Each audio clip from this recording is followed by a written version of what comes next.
जिस उपदेश से राम जी को राजकुमार भगवान राम बने, वो उपदेश आप सुन रहे हैं। कितना ऊंचा ग्रंथ है, इसको वाल्मीकि रामायण भी बोलते, योग वशिष्ठ महारामायण भी बोलते। राम तीर्थ ने इसी का बार बार अध्ययन किया था। ये आप भी शांत हो जाएंगे परमात्मा में, और दूसरों को भी शांति देने की क्षमता देने वाला ये सदग्रंथ है। इसको वेदांत का सिद्धांत ग्रंथ बोलते हैं। दूसरे होते प्रक्रिया ग्रंथ। ये करके फिर कब वो आचार्य बनो तब समझो, ये तो थोड़ा पढ़ो और फिर वही सिद्धांत की बात। तो बार बार योग वशिष्ठ महारामायण विचारने योग्य। ओम श्री सदगुरु परमात्मने नमः। श्री वशिष्ठ जी बोले, ही राम जी,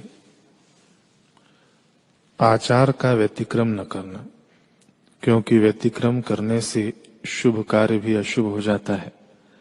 जैसे राहु दैत्य ने अमृत पान करने का यत्न किया था, पर व्यतिक्रम करने से शरीर कटा। इससे शास्त्रानुसार चेष्टा करने कल्याण का कारण है। संत जनों की संगति और सतशास्त्रों के विचार से बड़ा प्रकाश प्राप्त होता है। जो पुरुष इनको सेवता है, वह मोह अंधकूप में नहीं गिरता।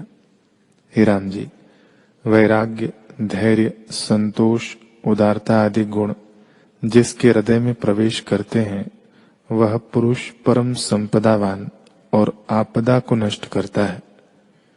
जो पुरुष शुभ गुणों से संतुष्ट है और सतशास्त्र के श्रवण में राग है और जिसे सत की वासना है, वही पुरुष है और सब पशु है। जिसमें वैराग्य, संतोष, धैर्य आदि गुणों से चांदनी फैलती है और हृदय रूपी आकाश में विवेक रूपी चंद्रमा प्रकाशता है, वह पुरुष शरीर नहीं मानो क्षीर समुद्र है। उसके हृदय में विष्णु विराजते हैं।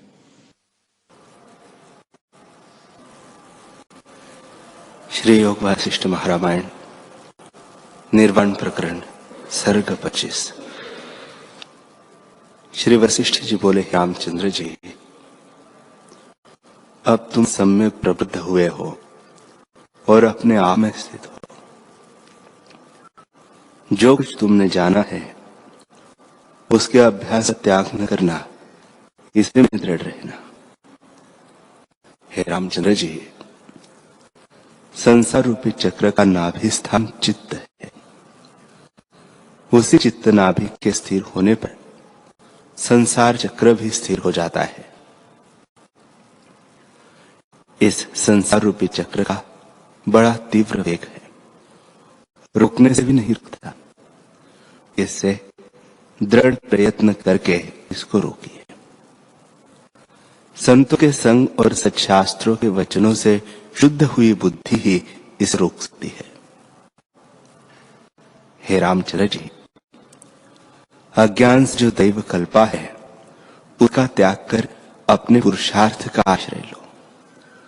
इसी से परम शांत पद प्राप्त होता है।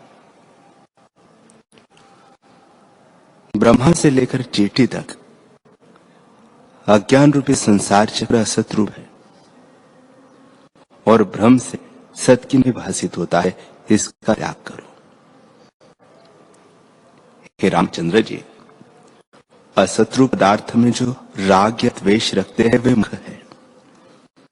उनसे तो चित्रलिखित पुरुष भी श्रेष्ठ है। जब इष्ट विषय प्राप्त होता है, तब वे हर्ष से प्रफुल्लित होते हैं और अनिष्ट की प्राप्ति से द्वेष करते हैं। पर चित्र के पुरुष को किसी में राग द्वेष नहीं होता। इस कारण मैं कहता हूं कि चित्र का पुरुष भी इनसे श्रेष्ठ है। ये आधी व्याधि से जलते हैं, पर वह सदा ज्यों का त्यों है। चित्र का पुरुष तब नष्ट होता है जब उसके आधार का नाश करिए। अधिष्ठान के नाश बिना उसका नाश नहीं होता। पर मनुष्य का आधार अविनाशी, उसका नाश नहीं होता। वह मूर्खता से अपने को नष्ट होता मानता है और राग द्वेष से संयुक्त है। इस कारण चित्र के पुरुष से भी तुच्छ है। मनोराज्य संकल्प रूप देह भी इस देह से श्रेष्ठ है, क्योंकि जो कुछ दुख इसको होते हैं वे बहुत काल तक रहते हैं, पर दुख और संकल्प के आने से मनोराज्य का अभाव हो जाता है, इससे वह थोड़ा है। संकल्प देह से भी स्थूल देह तुच्छ है। हे रामचंद्र जी, जो थोड़े समय से देह हुई है उसमें दुख भी थोड़ा है, और जो दीर्घ संकल्प रूपी देह है वह दीर्घ दुखों को ग्रहण करती है, इससे महानीच है। हे रामचंद्र जी, ये देह भी संकल्प मात्र है, न सत है न सत है। उसके भोग के लिए यत्न मूर्ख करते हैं और क्लेश को पाते हैं। देह का अभिमान करके इसके सुख से वे सुखी होते हैं और दुख से दुखी। इसके नष्ट होने से आपको नष्ट हुआ मानते हैं। जैसे मनोराज्य का नाश होने से पुरुष का और दूसरे चंद्रमा का नाश होने से चंद्रमा का नाश नहीं होता, वैसे इस देह का नाश होने पर देही पुरुष का नाश नहीं होता। जैसे संकल्प पुरुष का नाश होने से पुरुष का नाश नहीं होता, और जैसे स्वप्न भ्रम के नाश से पुरुष का नाश नहीं होता, वैसे देह के नाश से आत्मा का नाश नहीं होता। जैसे घनी धूप के कारण रेणुका में जल भासित होता है और भली प्रकार जाकर देखिए तब जल का भाव हो जाता है, परंतु देखने वाले का भाव नहीं होता। वैसे ही संकल्प से रचा नश्वर देह के नाश से तुम्हारा नाश तो नहीं होता।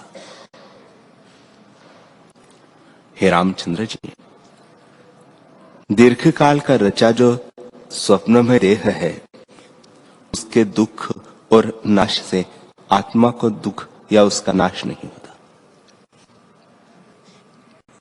चैतन्य आत्मसत्ता नष्ट नहीं होती और स्वप्न से चलायमान भी नहीं होती, न विकार को प्राप्त होती है।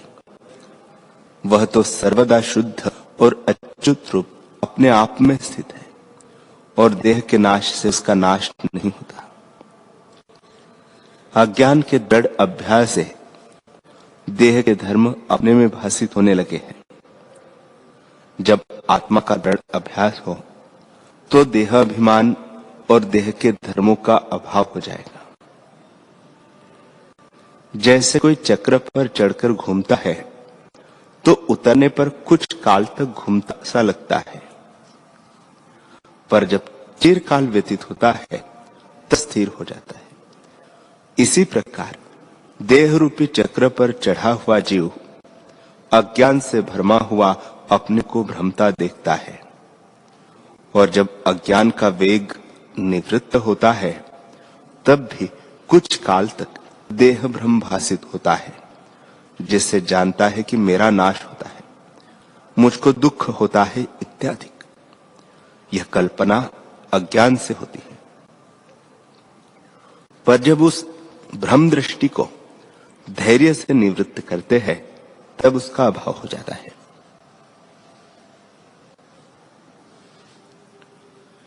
हे रामचंद्र जी, जैसे भ्रम से रस्सी में सर्प भासता है वैसे ही आत्मा में देह भासती है।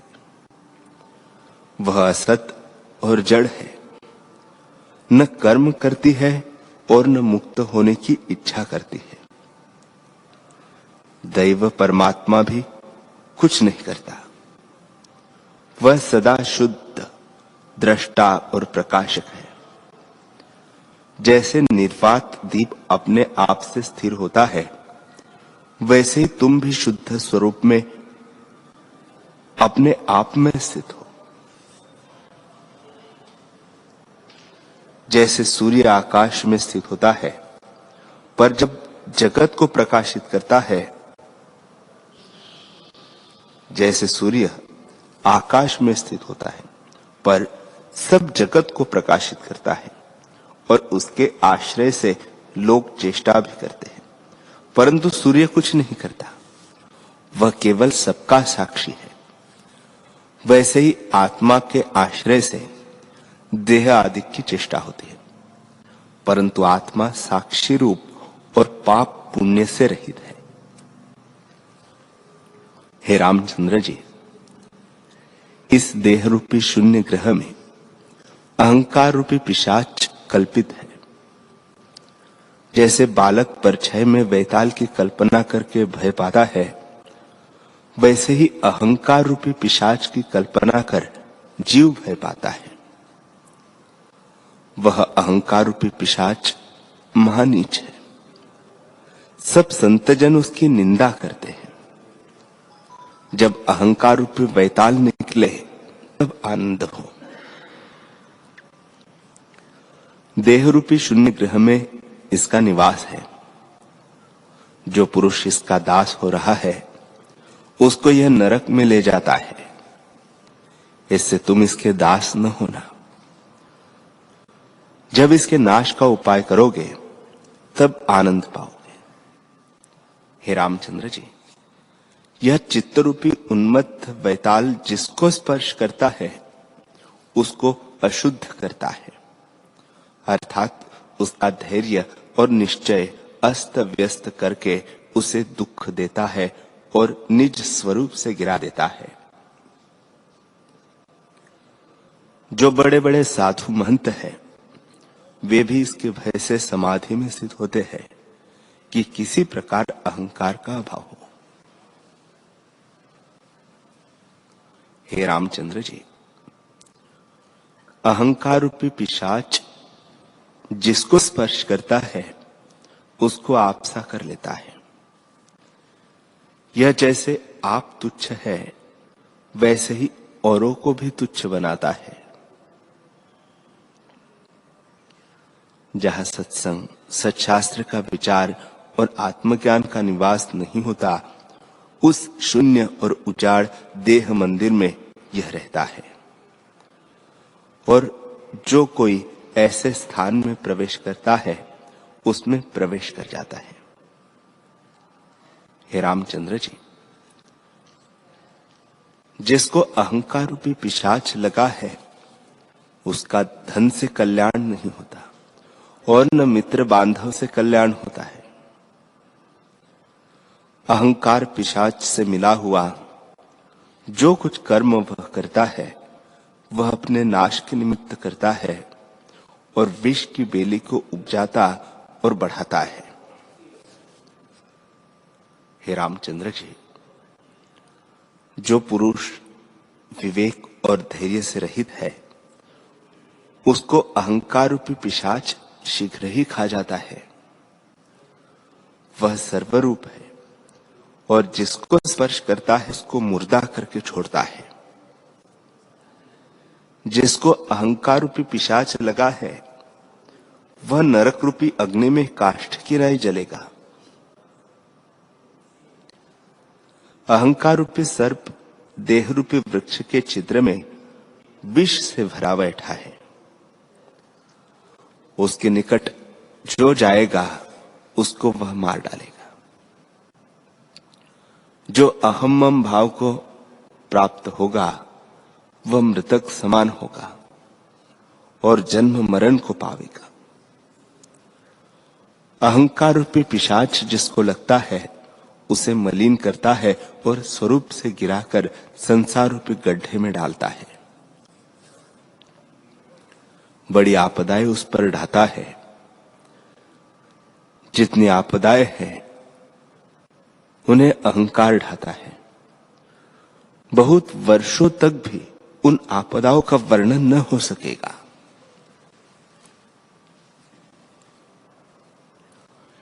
हे रामचंद्र जी, यह जो मलिन कल्पनाएं उठती है कि मैं हूं, मैं मरता हूं, मैं दग्ध होता हूं, मैं दुखी हूं, मैं मनुष्य हूं, उनका मूल अहंकार रूपी पिशाच की शक्ति है। आत्म स्वरूप नित्य शुद्ध चिदाकाश सर्वगत सच्चिदानंद जीव सबका अपना है, पर अहंकार के वश होकर यह जीव अपने को परिच्छिन्न और निर्लिप्त होकर भी दुखी मानता है। जैसे आकाश सर्वगत और निर्लेप है, वैसे ही आत्मा सब में निर्लेप है और सबका संबंधी पर अहंकार के संबंध से रहित है। हे रामचंद्र जी, ग्रहण, त्याग, चलना, बैठना इत्यादि जो कुछ कर्म है, उन्हें देह रूपी यंत्र और वायु रूपी रस्सी से अहंकार रूपी यंत्री कराता है। आत्मा सदा निर्लेप, सबका अधिष्ठान और कारण कार्य भाव से रहित है। जैसे वृक्ष की ऊंचाई का कारण यह आकाश निर्लेप है, वैसे ही आत्मा सर्व चेष्टा का कारण अधिष्ठान और निर्लेप है। जैसे आकाश और पृथ्वी का संबंध नहीं, वैसे ही आत्मा और अहंकार का संबंध नहीं। चित्त का जो आप जानते हैं वे महामूर्ख है। आत्मा प्रकाश रूप नित्य और सर्वगत विभु है। चित्त मूर्ख जड़ और आवरण करता है। हे रामचंद्र जी, आत्मा सर्वज्ञ और चैतन्य रूप है, पर चित्त मूढ़ और पत्थर सा जड़ है। इसको दूर करो। इसका और तुम्हारा कुछ संबंध नहीं। तुम इस मोह को त्यागो।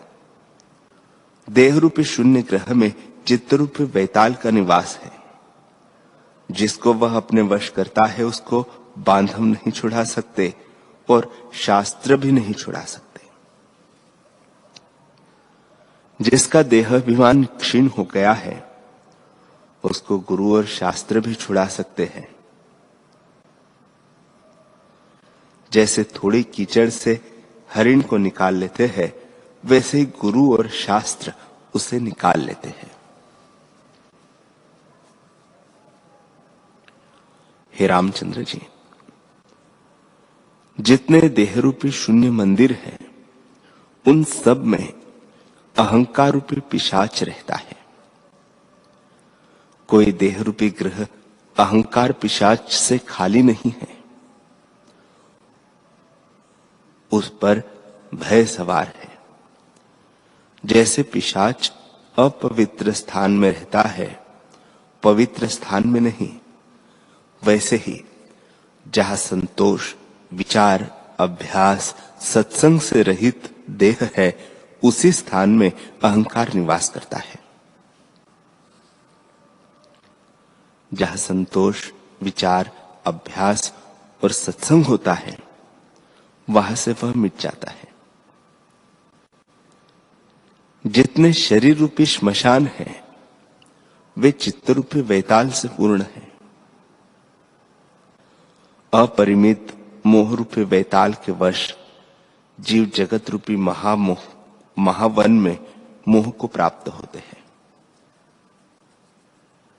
जैसे बालक मोह के वश होता है और डरता है। हे रामचंद्र जी, तुम आप अपना उद्धार करो और सत्य विचार करके धैर्य धरो। इस जगत रूपी पुरातन वन में जीव रूपी मृग विचरते हैं और भोग रूपी तृण चरते हैं। पर वे भोग रूपी तृण देखने में तो सुंदर लगते हैं, परंतु उनके नीचे गड्ढा है। जैसे हरियाली और तृण से ढका हुआ गड्ढा देख मृग के बालक घास चरने लगते हैं और गड्ढे में गिर पड़ते हैं, वैसे ही जीव रूपी मृग भोगों को रमणीय जानकर भोगने लगते हैं और उनकी तृष्णा से नरक आदि में गिरते और दुख की अग्नि में जलते हैं। हे रामचंद्र जी, तुम ऐसे न होना। जो कोई भोगों की तृष्णा करेगा वह नरक रूपी गड्ढे में गिरेगा। इससे तुम मृग बुद्धि को त्याग कर सिंह वृत्ति को धारण करो। मोह रूपी हाथी को सिंह होकर अपने नखों से विदीर्ण करो और भोग की तृष्णा से रहित बनो। भोग की तृष्णा वाले जीव जम्बू द्वीप रूपी जंगल में मृग की तरह भटकते हैं, उनकी तरह तुम न विचरना। हे राघव, स्त्री जो रमणीय लगती है उसका स्पर्श अल्पकाल ही शीतल और सुखदायक लगता है, परंतु वह कीचड़ की तरह है। कीचड़ का लेप भी शीतल लगता है परंतु तुच्छ है। जैसे दलदल में फंसा हुआ हाथी उससे निकल नहीं सकता, वैसे ही यह भोग रूपी दलदल में फंसा हुआ जीव निकल नहीं सकता। इससे तुम अंत की वृत्ति को ग्रहण करो। ग्रहण करना किसको कहते हैं और त्याग किसका नाम है, ऐसे विचार से असत वृत्ति को त्याग करो और आत्म तत्व का आश्रय लो।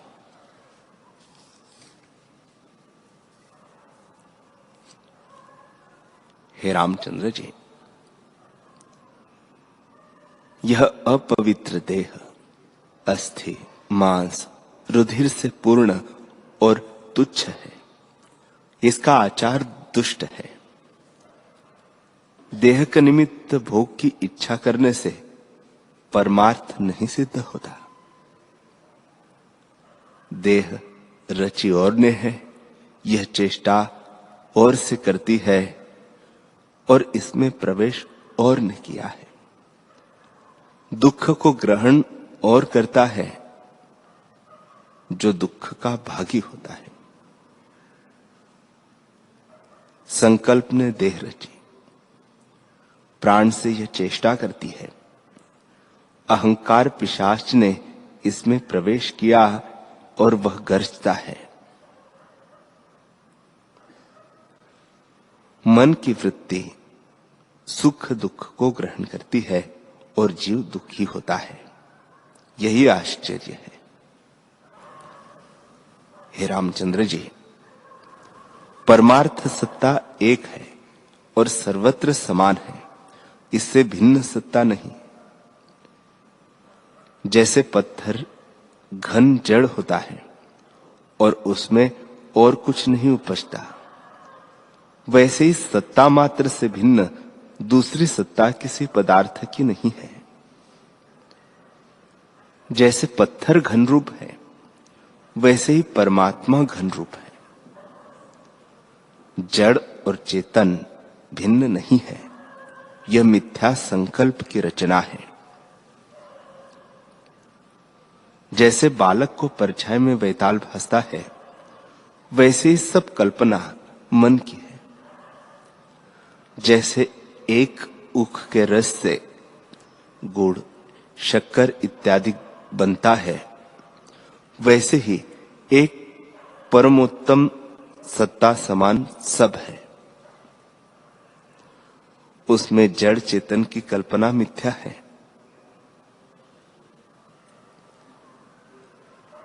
जब तक सम्यक दृष्टि नहीं प्राप्त हुई, तब तक जड़ चेतन की दृष्टि होती है, और जब यथार्थ दृष्टि प्राप्त होती है, तब सब भेद कल्पना मिट जाती है।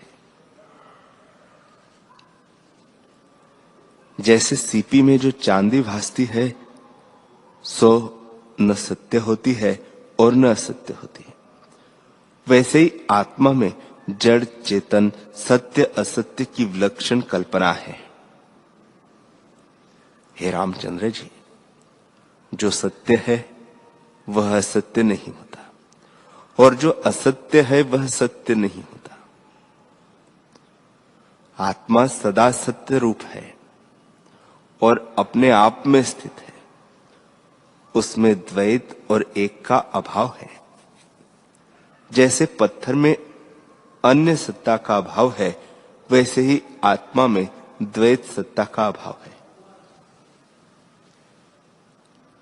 नाना रूप भासित होने पर भी द्वैत कुछ नहीं है। यह सदा अनुभव रूप है, उसमें विभाग कल्पना कुछ नहीं, सदा अद्वैत रूप है। भेद कल्पना चित्त से भासती है। जब चित्त का अभाव होता है तब जड़ चेतन की कल्पना मिट जाती है। जैसे बंध्या के पुत्र और आकाश में वृक्ष का अभाव है, वैसे ही आत्मा में कल्पना का अभाव है।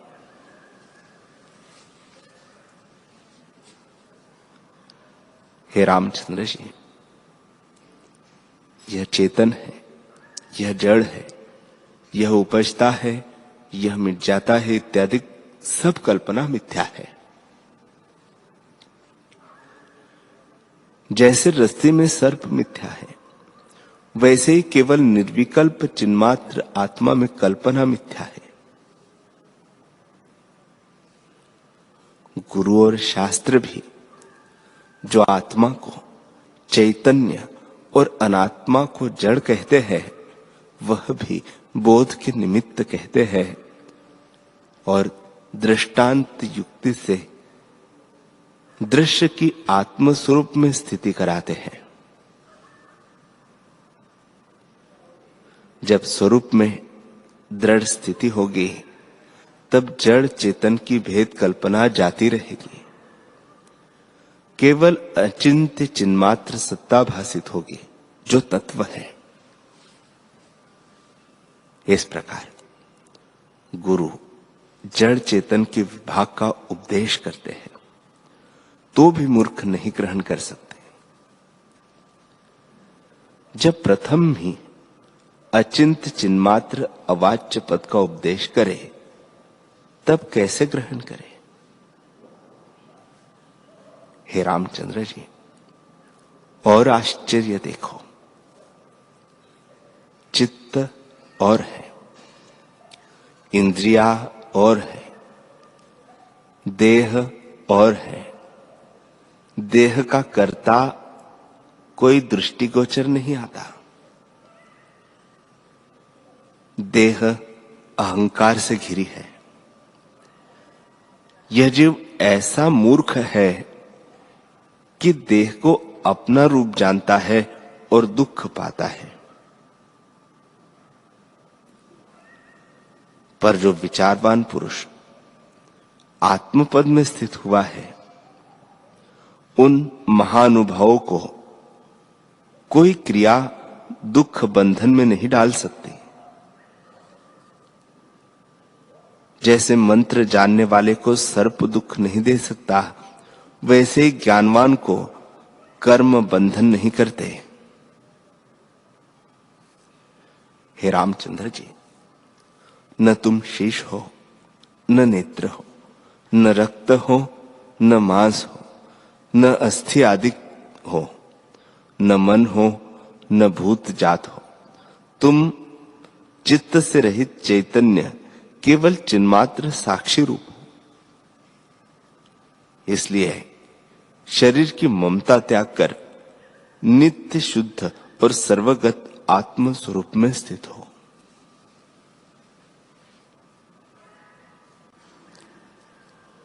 श्री वशिष्ठ जी बोले, हे रामचंद्र जी, इसी दृष्टि को ऐसे ग्रहण करो और भेद कष्ट दृष्टि का त्याग और नाश करो।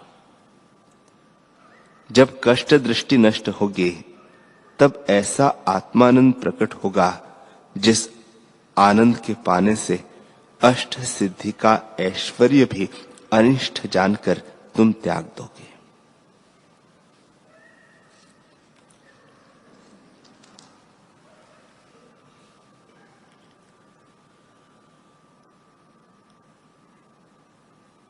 हरि